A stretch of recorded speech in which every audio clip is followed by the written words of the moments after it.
छुआ जिते धूली खेले धूली रे गड़ुथुव तमे कौन कर आकट करने झाड़ी जोड़ी दियो कि कहीं धूली रे गड़ुच होनी कि तमे माँ जी हेच जिते तुम पिलाटा आसिक कौन करुच्ची ना गाँ दांडे दांडे कि धूली रे जिते लटपट हो जाऊँ तमे कौन करुच आकट करुच बाड़े नहीं जाऊच बाड़ौच मैंने आउ कौन मूर्खंग बड़ी से कथा नुह रागे पिठीटा चापटे पकई कहीं धूली रे गड़ुच कौन कलु करुच किंतु तमे सब हूँ डुप्लिकेट माँ कई जड़े ये ओरिजिनाल बसीन लो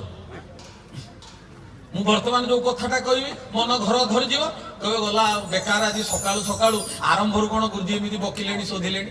बकाबकी कले मु करूनी माँ तमे करुच तुम गुण को देखिए कहूँ कौन करुच गोटे 6 वर्षर कुनी झीटा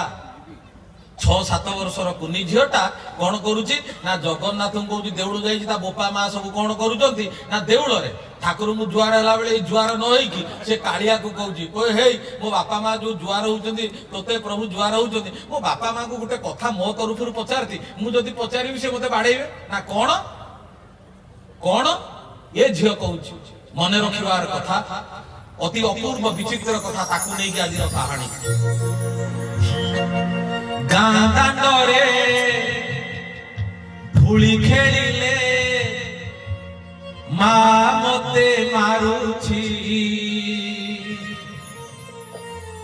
बड़ दांडर धूली रे नहीं मते गड़ेई दउछि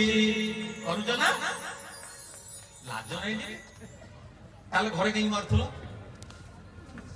कालिया रे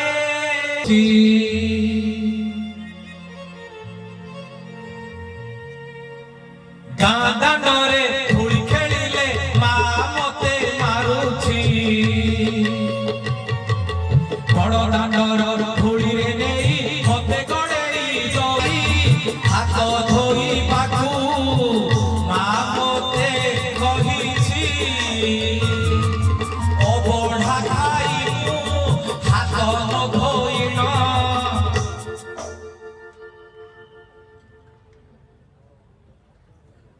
अबढ़ा खाइमु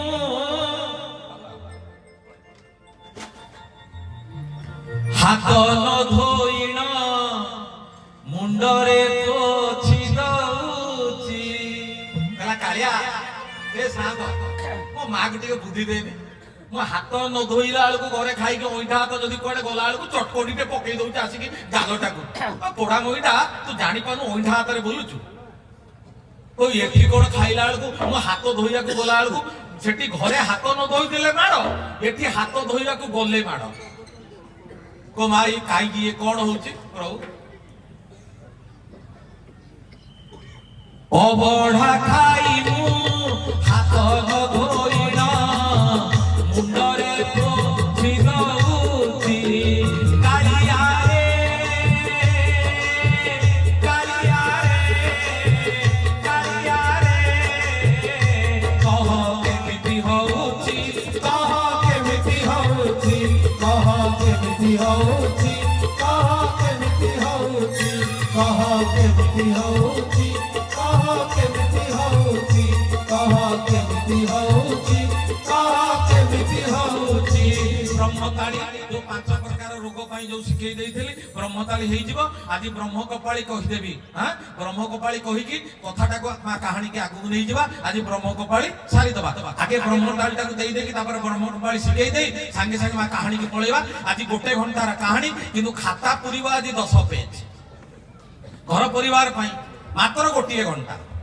हैं जीवा मा ब्रह्मताली दत्तात्रेय दत्तात्रेय दत्तात्रेय पाहिमा गोटे कथा पचारंती प्रश्नटे बोले आज्ञा पचारू ना आपण एते तीर्थ बुलीचंती एते तीर्थ यात्रा करिचंती साधु संत महात्मा ब्राह्मण ज्ञानी गुणी समस्त सहित आपण माने जड़ित प्रत्येक दिन आपनकर काम या अनेक ज्ञान तांको पाखरु आपण माने पाहिथिबे छोटिया कथाटे राजा पुरंदर पचारुची कहले प्रभु पचारु कौन प्रश्न कहले विवाह कौन सांगे सांगे गोटे सेकेंड रे उत्तर देले ये सेठ जी कौन कहले विवाह होउची गोटे बंधन राजा आउ थे दुआर ही पड़े कहले आप जातु मु डाकिले माने आपन को डकेबी गला परे ये जाउचंदी किए फेरी फेरी जाउचंदी सेठ जी चिंता करूचंदी कहले राजा बोधे मते ठीक से चिन्ही पारलानी जदि एटा अरे मु शुणी ये राजा पुरंदर को ज्ञान रे गाड़ी मारे मान मर्यादा शौर्य रे एको हरेला भलिया लोक कहीं नहीं ये जने राजर्षि एक राजा है कि ये मध्य जने ऋषि भली रहंती ये भली ज्ञानी लोक ए परिणत बयस रे जो बयस रे लोक ठाकुर बाकुर कथा पचारिबा कथा आत्मा केमिति शुद्धि हबो मोक्ष केमिति मिलिबो से कथा पचारिबा जगह रे ये पचारुचंती कोन ना विवाह कोन ये राजार मुंड फुंड ठीक अच्छी तो बोले छाड़ से जा पचारे ये उत्तर देकी पलैले ये उत्तर देते कौन ना बह हूँ गोटे बंधन हाँ बुझीगला एपर्यंत किसी सन्देह रहा सन्देह आग को बढ़ तुम 100 बढ़ीज माँ ये गला तृतीय दिन कहानी चतुर्थ दिन सान मझिया पुआ आसला सान मझिया पुआ आसी माँ कौन करी सांगरे कहा आनी जड़े दुर्बल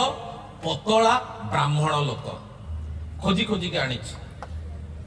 जितेबले राजा देखीदे ब्राह्मण लोक जानीपारे ना ठाणी बाणी चाली पईतारू देखीदे ब्राह्मण हेले ये कौन कले ना ठिया ही पड़े राजा ठिया ही पड़ी टिके नईकी प्रणाम कले माँ प्रथम प्रणाम करते सीधा